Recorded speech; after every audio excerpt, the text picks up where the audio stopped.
karo sapa wijurenge Mutiara kuwi sejalanan gitu. Iki padha dipatne aku. Carane ditokne Kang Ganeng. Nggih, aku ya lagi ngerti sepisan iki Mutiara iki karo Karimami Aljaran.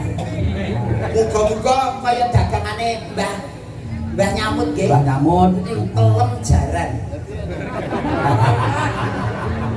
Nang dawane mboten kaya roh ae lho Kang Ganeng. Warnane pelem pirang-pirang, pelem peni enek. Heeh. Pelem jaran enek. Pelem mana lagi enek. Lah bengi iki aku ya dadi pelem Mas. Pelem apa Mas? Pelem pusat. Keselim Mbak Umum. Monggo Mbak Arimami kali Mbak Mutiara. Reoke cok. Jaranan.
Mbak Mutiara kali Mbak Ari Mami ampun enggak rumiyin. Sembah pun jarane wis leren wis kesel gene. Wis sing Mbak Mutiara Kang Gareng Ijin. Kok saking Badekan. Badekan. Mbak Ari Mami saking kota Wonogiri. Wonogiri kutane Timul. Padha karo golku ya tunggal gunung. Padha kanca Mbak Ari Mami. Boten kula kota. Kok kota to? Nggih.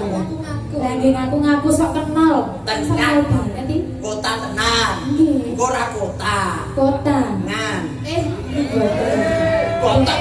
Kota tegese iki kota mboten dusun mboten lho. Nggih, kota. Alhamdulillah Mbak Mutiara. Tak takonane dhisik iki nggih Mas. Nggih. Nuwun sewu sakmenika kuliah semester pinten, Nduk? Semester 4. Alhamdulillah pinaringan sehat walafiat, lancar, sukses dari dadi sinden Ponorogo sing pundi. Mbak Ari Mami. Nggih. Iki ora dadak tak tekoni sekolah. Status apa, Nduk? Status napa? Ya status tegese iki ya rek Pak nyambut Bu nyambut ki sudah nikah. Lek awakku status apa Mbak Ari Mami? Apa ya? Ya wis ngaku ae ngopo nek kene mung Bu nyambut karo Pak nyambut ae. Ngaku ae ngopo ya? Status Bujang. bujang. Alhamdulillah. Ganong. Bujang ganong ki patih ning Ponorogo jenenge bujang. Nek piyambakan ngoten niku lho sing anu kak single tuh apa? Sing iki Parwan. Parwan. To. Parwan To. Parwan to ki bakul pron sing sebelah ngono kuwi. Perawan yo. Oh, Isih perawan. Masih. Alhamdulillah. Alhamdulillah. Sehat ya Dek ya. Sehat. Karena aku saling kali perawan ngaten iki dangu lho. Tok dan dentung. Ciri-cirine perawan iku pripun? Nggih ngeten iki perawan nggih Nduk nggih. Nggih, Mas. Ya Allah. Ya Allah, ya Allah. Perawan. Oh, ngoten. Sami mawon iki nggih ngoten nuwun sewu Mbak Mutiara. Ngoten sarane. Bose kok malah kluthek-kluthek. Iki sik semester ndek terus ya ngono perawan ki sik cilik ya ngono. Nek cobi niki dijajal sing mriki niki Pak nuwun sewu. Nuwun sewu. Asik. Oh, Nuwun sewu lho. yang ini. Perawan lho iki. Niki ta. Perawan. Mosok tanggal ayo nuwun sewu salim riyen. Yo.